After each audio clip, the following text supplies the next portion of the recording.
Welcome back to my kitchen. Today we're going to make kkakdugi. It is Korean radish kimchi and it's called moo. I just harvested this from my garden. It's 6 pounds, 9.5 ounces. I'm so excited. Having a garden is like having your own organic produce section in your backyard. I love it. Okay, so I want to have 4 pounds for this recipe. So I'm just going to try to cut some of this off. The Korean moo radish is so good. You know, daikon is a little bitter. The Korean radish is sweet and crisp and so delicious. It's really good. You can find it at your Asian market, or you can grow it in your backyard. Okay, I'll move this out of the way and see how many pounds we have here, because we want to have about 4 pounds. Okay, I've got this vegetable peeler, so I'm just going to peel this skin.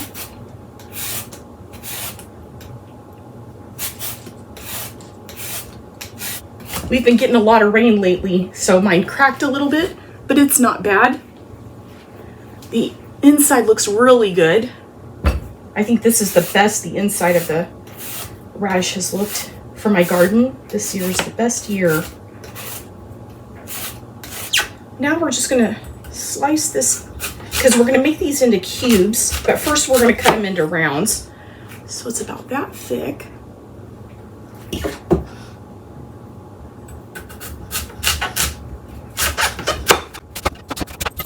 I'm gonna be making some Korean beef radish soup also, since I've got this nice Korean radish from the garden. It's gonna be so good, and I'll link that recipe where I made that in the description box below. If you do grow this in your garden, my mom said to keep the leaves because they taste really good and they're edible. And you can put them in your soups, and she said it tastes like spinach. So I'm adding it to my Korean beef radish soup tonight. So don't throw the top leaves away.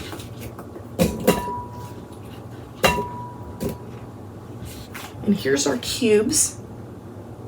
I'm gonna taste a little piece raw.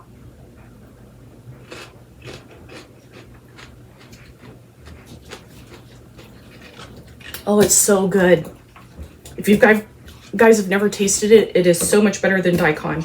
So crisp and juicy and sweet.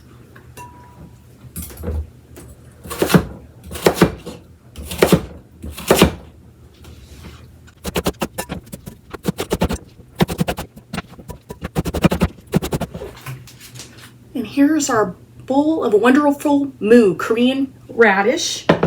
And right now we're going to add 2 tablespoons of salt and 2 tablespoons of sugar.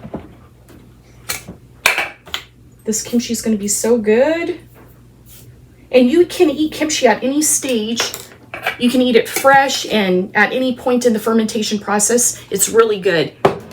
At first it tastes so fresh, and then later on you get that good zing from the fermentation process. Okay, and we're just going to stir this up.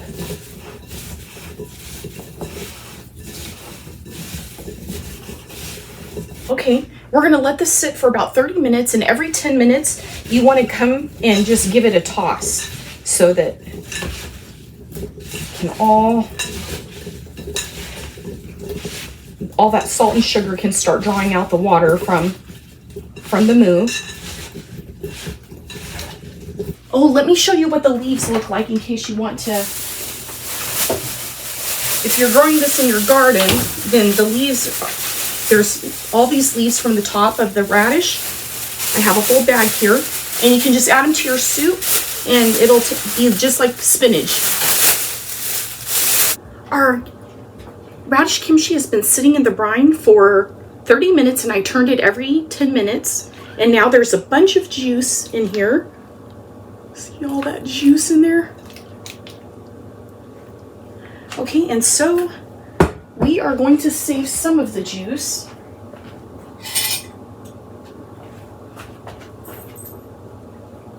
for our recipe.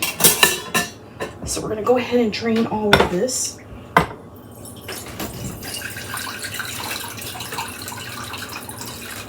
Okay, and we need 1/3 of a cup of the juice. So we're gonna just gonna pour it into here.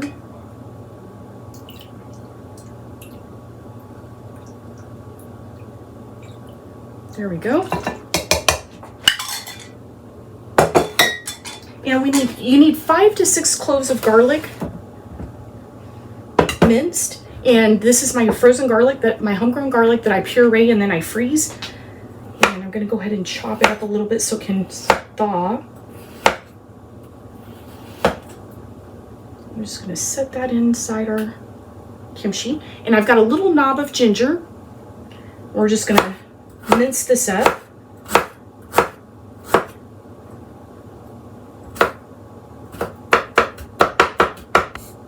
I'll link this recipe in the description box below. All right, we're gonna get that ginger in.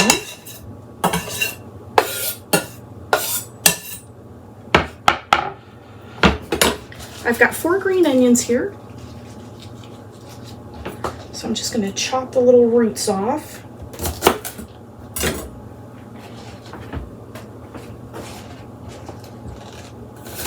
And I'm just going to cut them out on a little bit of a bias.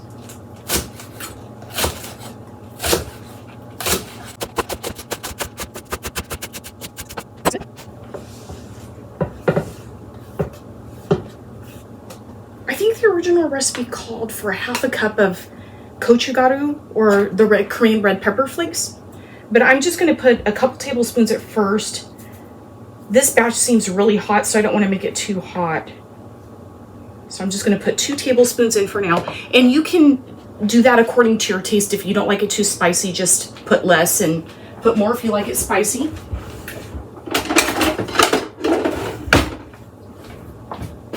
Okay, we're going to give this a mix.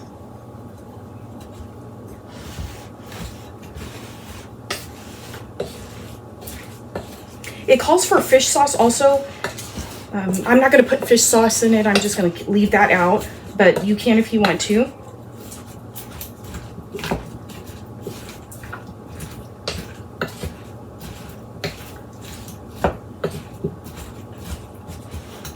Okay, I'm going to go ahead and put a glove on.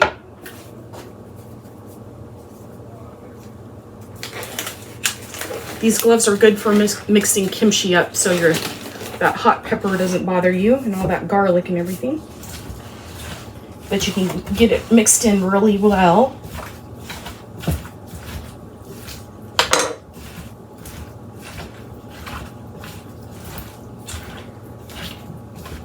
Looks good. And then you can taste the kimchi as you go and see for the hotness.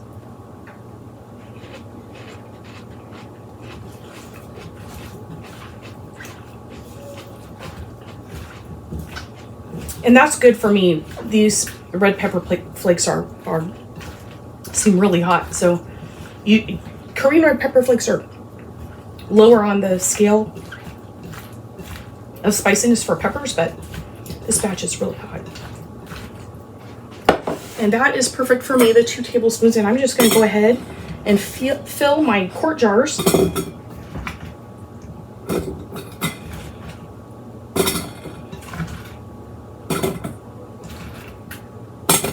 That is so good. It tastes so good fresh. It's so crisp and nice and wonderful.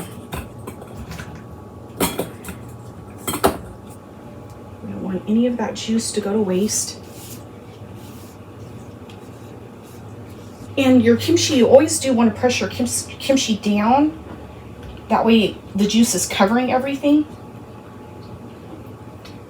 And as it ferments, just keep pressing it down every few days. And when you take any out of your kimchi jar, just press it back down and your kimchi will stay good until you eat it all.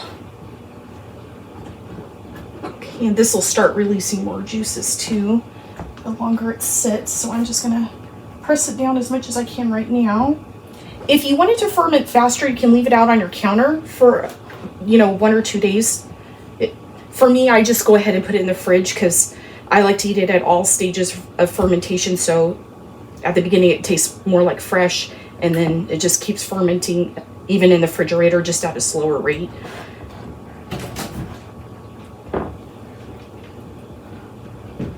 And it will ferment faster in hot weather than it will when it's cool. I can fit a little bit more. So it looks like it made about a little over 2 quarts of kimchi. And you can just put a used canning lid on there. So here's our delicious Kkakdugi-Kimchi, Korean radish kimchi.